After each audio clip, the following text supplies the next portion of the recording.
betul. Selamat menyaksikan.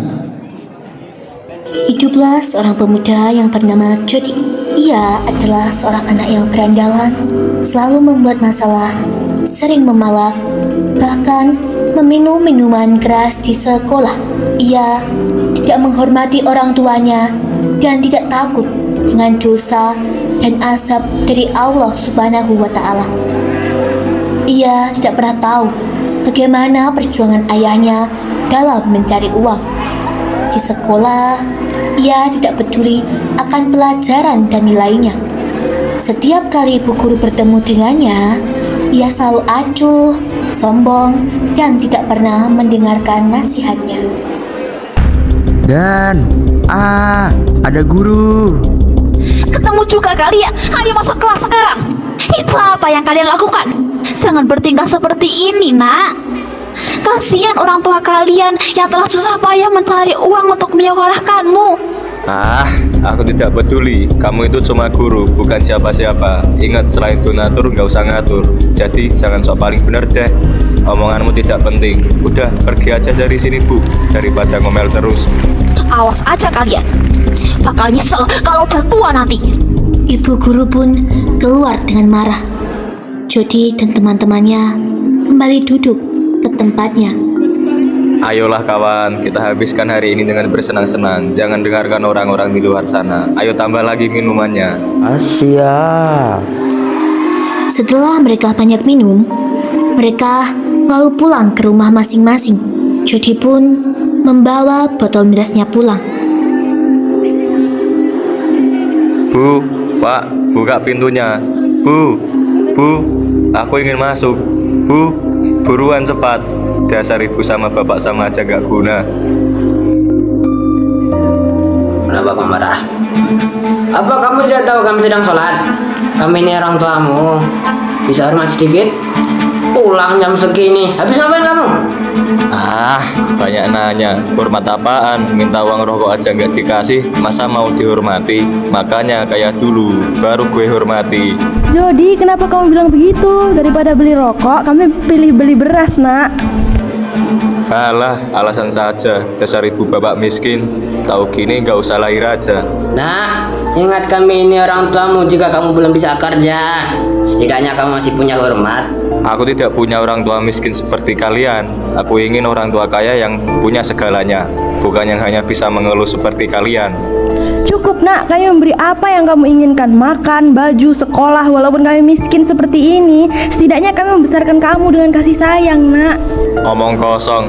Aku menyesal punya orang tua seperti kalian. Dasar miskin. Ibu mohon kepadamu, nak. Bertobatlah. Kamu ini anak ibu satu-satunya. Kenapa kamu begini kepada kami, nak? Sudahlah. Aku bosan mendengar ocehan kalian berdua. Aku pergi aja dari rumah, mending jadi penjudi. Punya banyak uang.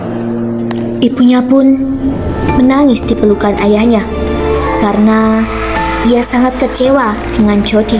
Jody pun pergi begitu saja meninggalkan orang tuanya dengan membawa botol mirasnya. Jody berjalan di jalanan dengan kesal, duduk dengan membawa botol miras, lalu berpapasan dengan Sidan, si anak rohis. Sidan adalah tetangga Jody. Sidan pun bertanya kepada Jody. Astagfirullah. Jody, kenapa kamu membuat ibumu menangis? Kamu bersenang-senang tanpa memikirkan ibumu. Ayo tobat. Allah itu selalu melihat kamu. Jangan sampai nanti menyesal di akhirat. Nguping ya tadi. Apa-apaan? Ini hidup gua. Kamu siapa berani-berani ngatur hidup gua? Kamu tidak boleh memperlakukan ibumu dengan semena-mena. Dia yang telah melahirkanmu. Jangan menjadi anak yang durhaka. Sudah, aku tidak butuh nasihatmu. Pergi daripada mati di sini. Sidan langsung menghindar pergi meninggalkan Jody. Sedangkan Jody pergi menemui teman-temannya. Saat mereka sedang menuju ke sekolah, mereka melihat seorang anak laki-laki. Woi, muncul juga lo. Mana duit lo? Weh, apa-apaan ini? Lo mau malak gua? Daripada tewas di sini, mending kasih uang lo sekarang. Jangan banyak ngomong, cepet.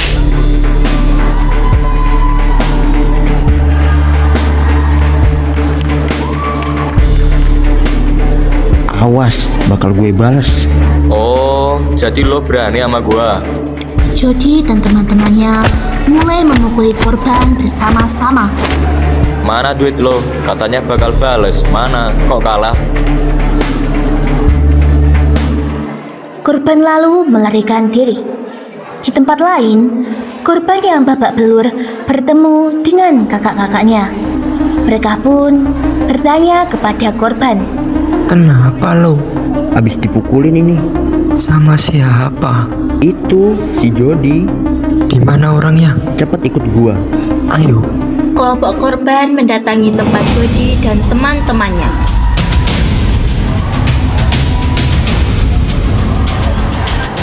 Pada akhirnya, mereka semua berkelahi dengan sengit. Jody terluka parah dan tertusuk tak berdaya di jalanan. Setelah perkelahian itu, Zidan pun menemukan Jody yang tergeletak lemas tak berdaya di jalanan. Zidan pun bertanya apa yang telah terjadi kepada Jody. Kamu kenapa, Jod? Ibu dan ayahku kemana? Aku ingin menemui mereka. Baiklah, aku akan membawamu pulang. Tahan sebentar lagi, Jody.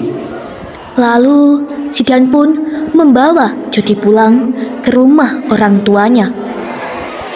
Setibanya di rumah, mereka pun terkejut oleh keadaan Jody yang sudah lemas dan tak berdaya. Assalamualaikum, Pak, Bu. Waalaikumsalam. Astaghfirullahaladzim. La ilaha illallah. Nah, kenapa kamu? Apa yang terjadi pada anakku, Zidan? Zidan? Saya tidak tahu, Pak. Saya menemukan dia sedang tergeletak di jalan. Sepertinya dia habis tawuran dan tertusuk benda tajam. Maafkan aku, Ibu. Ya, selama ini Inna lillahi wa inna ilaihi rajiun. Innalillahi. Jody, bangun nak. Ibu mohon jangan tinggalkan ibu. Astagfirullah, Jody. Orang-orang pun berkumpul untuk menutupi mayat Jody.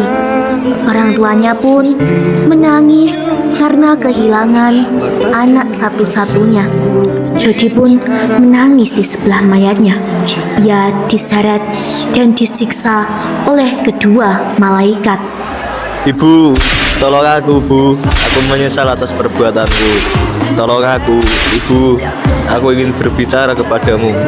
Azab ini sangat pedih. Tolong, Ibu. Tolong, ya Allah. Jody ada di sini, Bu, di sampingmu. Lihatlah, Ibu. Tidak. Tolong, Ibu, maafkan anakmu. Aku sudah tidak tahan menahan azab pedih ini. Aku sangat sayang, Ibu.